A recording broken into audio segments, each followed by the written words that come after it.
أعوذ بالله من الشيطان الرجيم.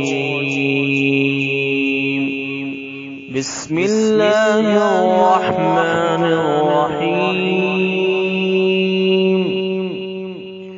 والفجر وليال عشر والشفع والوتر والليل إذا يسر هل في ذلك قسم لذي حجر ألم تر كيف فعل ربك بعاد إرم ذات العماد التي لم يخلق مثلها في البلاد وثمود الذين جابوا الصخر بالواد وفرعون ذي الأوتاد الذين طغوا في البلاد فأكثروا فيها الفساد فصب عليهم ربك سوط عذاب إن ربك لبالمرصاد فأما الإنسان إذا ما ابتلاه ربه فأكرمه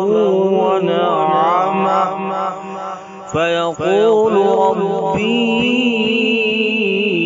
أكرمن وأما إذا ما ابتلاه فقدر عليه رزقه فيقول ربي أهانن كلا بل لا تكرمون اليتيم ولا تحاضون على طعام المسكين وتأكلون التراث أكلا لما وتحبون المال حبا جما كلا إذا دكت الأرض دكا دكا وجاء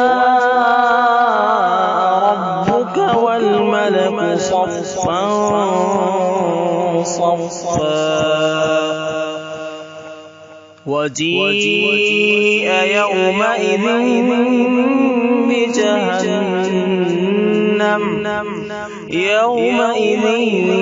يتذكر الإنسان وأنى له الذكرى يقول يا ليتني قدمت لحياتي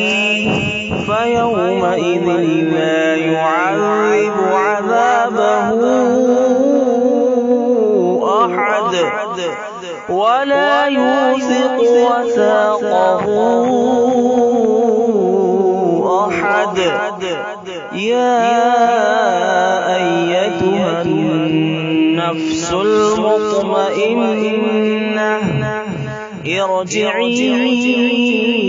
إلى ربك راضية مرضية فادخلي في عبادي وادخلي جنتي.